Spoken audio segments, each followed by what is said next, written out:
কোনো ছবি রিলিজের আগে জানা সম্ভব হয় না, কিন্তু প্রাপ্তিটা তো হয়ে গেছে আমার। আমি এটা ওনার সাথে আমার একটা নাম জড়িয়ে গেল, এটা বিরাট প্রাপ্তি, সত্যিই বিরাট প্রাপ্তি। আমি হয়তো খুব ফেল করবো, আমার মতো অন্য কেউ, যেমন আমি বলছি যে আজ প্রথম ছবি করছে, ফার্স্ট ছবি করছে শুভঙ্কর, এবং সেটা তার ঋত্বিক ঘটককে নিয়ে।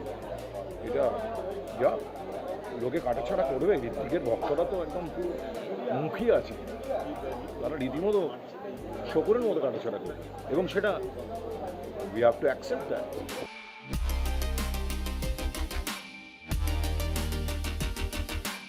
শতবর্ষের ঋত্বিক ঘটক এবং ওনার জীবন নিয়ে ছবি, আবার ওনার জীবন নিয়ে এর আগেও অনেক ছবি হয়েছে, কিন্তু সামহাও আমার মনে হয় যে এই ছবিটাতে উনি Ritwik Ghatak, apart from being the legendary director he was, একজন মানুষ হিসেবে মানে ওনার যে জায়গাটা ছিল সেই জায়গাটাও একটা খুব ইকুয়াল এখানে একটা জায়গা রয়েছে পুরো ছবিটার মধ্যে। যে ওনার স্ত্রী সুরমা ঘটক, যে চরিত্রটা আমি করেছি, তিনিও অসম্ভব শিক্ষিত একজন মহিলা, ভীষণ স্মার্ট। তিনি নিজের বহুদিন থিয়েটারে অভিনয় করেছেন, পড়িয়েছেন তিনি অনেকদিন, বা ওনার নিজেরও অনেকগুলো খুব ইম্পর্টেন্ট দিক ছিল জীবনে। কষ্ট করতে হয়েছে বলাটা ভুল, আমার কাছে অভিনয় করাটা বা অভিনয়ের জন্য যে প্রিপারেশনটা হয় সেটা কখনই কষ্ট নয়।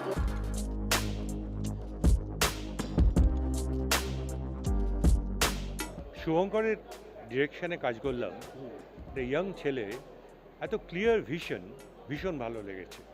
সিনিয়র আর্টিস্ট প্লে করছি, কথা শুনবো না, সে কোনো ব্যাপার নেই, ওর ওপর মধ্যে কোনো ইনহিবিশন নেই, চিৎকার চেঁচামেচি নেই, সুন্দরভাবে বুঝিয়ে দিয়ে আমি বরঞ্চ একসময় বললাম, এত বেশি শট নিচ্ছিস কেন? ও বলে, তুমি যা দিচ্ছ নিতে তো হবেই। এই জিনিসগুলো এত আনন্দে আমরা কাজ করেছি। আপনারা আগে দেখুন, তারপরে জাজ করবেন। শিলাজিৎ যে কাজ করেছে লোককে ভাবাবে। আমার গলা গেছে অনেকটা এই সিনেমাটাতে, সেটাও একটা আমার পরম পাওয়া।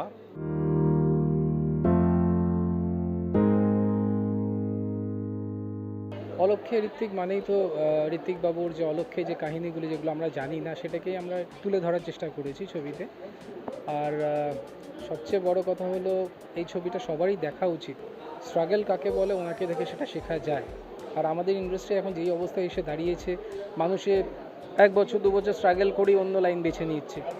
তো ঋত্বিক বাবুকে দেখলে, এই ছবিটা দেখলে আমার মনে হয় সেই ধারণাটা চেঞ্জ হবে, এবং স্ট্রাগল করতে করতে একটা জায়গায় যে পৌঁছানো যায় সেটা বুঝবেন মানুষ। এরকম একজন লেজেন্ডের চরিত্রে অভিনয় করার সত্যিকারে খুব টাফ ছিল। শিলাজিৎ দাও প্রথমে বলেছিল না এটা আমার দ্বারা হবে না, সুতরাং তো তারপরে আমরা স্ক্রিপ্ট শোনাই শিলাজিৎ দাকে। শিলাজিৎ দা ধীরে ধীরে এর মধ্যে ইনভলভ হয়, তারপরে গিয়ে শিলাজিৎ দা বললো হ্যাঁ চলো আমরা এটা করতে পারি।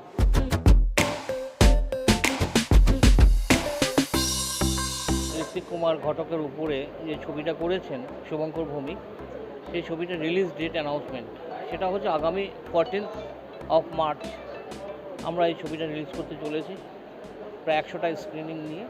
ঋত্বিক ঘটক তো একটা সমুদ্র, সেই সমুদ্র থেকে আমরা কিছুটা ঘটনা, যেটা হচ্ছে ওনার 35 থেকে 50 বছর, মানে 15 বছরের যে গ্যাপটা, সেই গ্যাপের মধ্যে ওনার নানা রকম যে ঘটনাগুলো, সেটা হয়তো অনেকেই জানে না, অনেকে হয়তো জেনেও হয়তো কিছু পার্ট জানে, কিন্তু সেই সমস্ত ঘটনাগুলো আমরা তুলে ধরার চেষ্টা করেছি। রানার রিপোর্ট, এস নিউজ।